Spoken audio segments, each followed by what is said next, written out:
In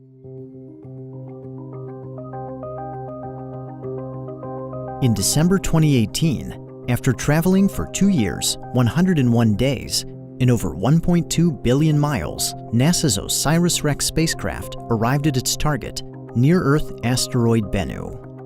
OSIRIS-REx is the first mission to explore this primitive remnant from the origins of the solar system, designed to study the asteroid and return a sample to Earth. Bennu is a dark, diminutive world, roughly the height of a skyscraper, and now the smallest body to be orbited by a spacecraft.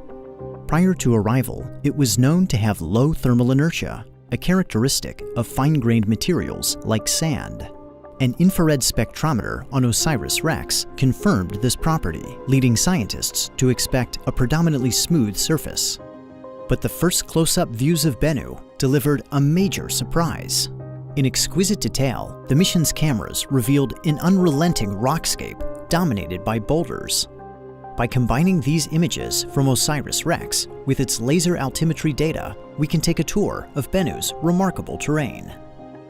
The first stop is Simurgh-Saxum. This prominent boulder defines the asteroid's prime meridian and serves as the basis of its coordinate system.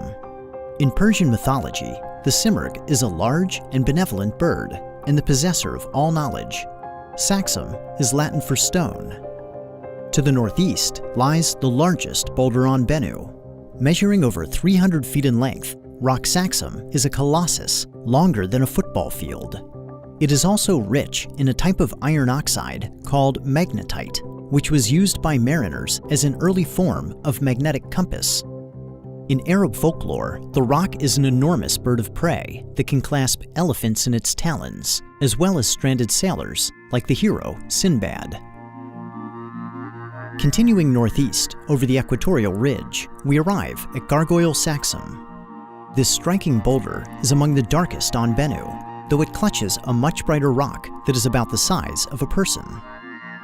In medieval legend, gargoyles are dragon-like, winged monsters that can breathe fire and that guard cathedrals from evil spirits. Our next destination takes us far to the east. At the northern end of a small crater lies Ocypete-Saxum, a comparatively bright boulder measuring about 33 feet in diameter. Ocypete-Saxum is located near one of 3 sites where Bennu ejected small particles into space in early 2019, displaying its dynamic and evolving nature.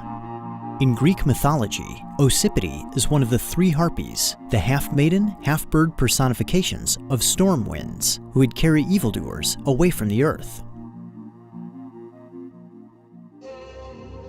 In the creation stories of ancient Egypt, the universe began as a formless, endless expanse of water. From this primordial sea arose the primordial mound, Benben.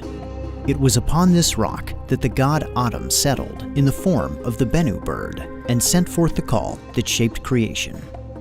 The story of Benben harkens to the mounds of fertile silt that once emerged from the receding floodwaters of the Nile, and it provides a fitting namesake for the tallest boulder on Bennu. Protruding by over 70 feet, Benben-Saxum is so tall that it was first detected from Earth. Now, we can appreciate this monumental feature in detail using data from OSIRIS-REx. The final stop on our tour is a cluster of exceptionally bright boulders scattered across the southern hemisphere. They bear the spectral fingerprint of pyroxene, a mineral found in igneous rock that is unlikely to have formed on Bennu. These boulders most likely originated on the large asteroid Vesta and were delivered to Bennu's parent body through meteoroid impacts. Although it is small in size, Asteroid Bennu has proved to be a fascinating world, abundant in geographic features that have defied our expectations. Thanks to OSIRIS-REx, we can now explore Bennu to uncover its composition, its evolution, and its ancient memories from the origins of the solar system.